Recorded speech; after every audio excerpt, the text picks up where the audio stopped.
ही 12 दिवसापूर्वी व्हिडिओ बनवला होता हा. हम्म. इथून पाठीमागचे 12 दिवस. तारीख होती 16 डिसेंबरला केलता हा व्हिडिओ. कसं काय सुचलं हा व्हिडिओ करायचा म्हणून? हा व्हिडिओ सुचला बरं का. मी असंच एक कारखान्यावरती गेलतो फिरत फिरत, आणि तिथे एक मित्र होता माझा. मग त्याने मला सांगितलं की बाबा अशा अशा प्रकारचा एक फोन पे आलाय आणि लोकांची फसवणूक होती याच्यावरून. मग मी काय करत असतो, अशा लोकांच्या ज्या फसवणूक होत्यात मग त्या लोकांना सावध करण्याचा मी प्रयत्न करत असतो.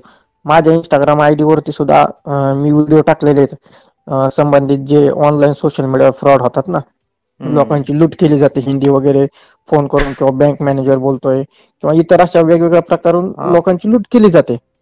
हम्म. मग याच्यावर सुद्धा मी जनजागृतीचे व्हिडिओ करत असतो.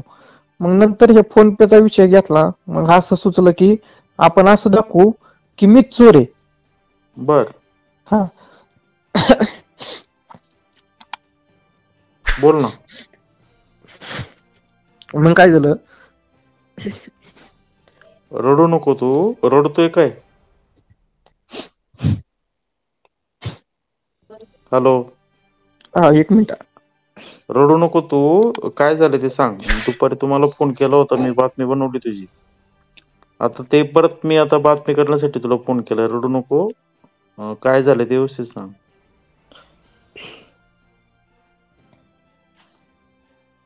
काय सचिन. झालं. हा, बोल.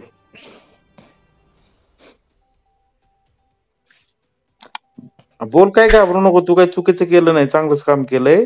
ठीक आहे, काय टेन्शन घेऊ नको. बोल. पाणी दे प्यायला. टेन्शन घेऊ नको, तुला दवाखान्यात न्यावं लागतं आधीच. अरे काय घाबरू नको. ते वाटलंच तर मी येईल तिकडे अकलूजला, ते काही लांब नाहीये. काळजी नको करू. शांत होत थोडा. आणि हा रेकॉर्ड कॉल आहे, आपण बातमी बनवण्यासाठी करतोय. तू स्वतःला जरा आधी हे कर, स्थावर, व्यवस्थित हे कर. आणि आता तू बोल. पाणी पिलंय ना? हा. तुझा हेतू होता की लोकांची फसवणूक टाळायचा, आणि हा. तुला असं वाटलं काहीतरी व्हिडिओ बनवायचा. ठीक आहे, मग कसं, मग तुला कोण कोण भेटलं व्हिडिओ बनवण्यासाठी?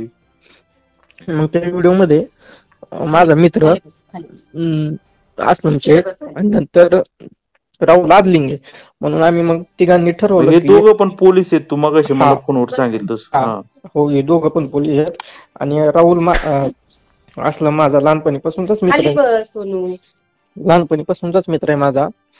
हा. मग अशी फसवणूक होते म्हणल्याच्या नंतर मी सगळ्यात पुढे असतो. लोकांची फसवणूक होऊ नये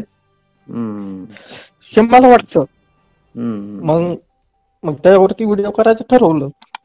बर. मग ते ठरवल्याच्या नंतर व्हिडिओ बनवला. व्हिडिओ बनवल्याच्या नंतर आम्ही आमच्या इंस्टाग्रामला टाकला. हा. मी माझ्या युट्यूब चॅनलला टाकला. नंतर त्या व्हिडिओच्या शेवटी देखील तो असं म्हणत होता की हा व्हिडिओ आम्ही प्रॅक्टिकली बनवला. पण हे प्रॅक्टिकली काय असते हे लोकांना समजलंच नाही. मग काही न्यूज चॅनल वाल्यांनी काय केलं, तो व्हिडिओ होता 11 मिनिटाचा. मग तो व्हिडिओ त्याला कट, निमाच व्हिडिओ दाखवला. माझी एंट्री, त्या राहुल गाडीवरून येतो त्याची एंट्री, म्हणजे तो व्हिडिओ एक सिरियल टाईप बनवला आम्ही. आणि ते म्हणजे तुझा सुरुवातीच व्हिडिओ 11 मिनिटाचा होता, लोकांनी तो कट करून ज्याला जसं पाहिजे तेवढाच घेतला. हा, तेवढाच घेतला लोकांनी. हा. न्यूजवाल्यांनी तसंच केलं. मग मी तुमच्याशी संपर्क केला दुपारी की बाबा असं असं झालं आणि माझी फसवणूक झाली.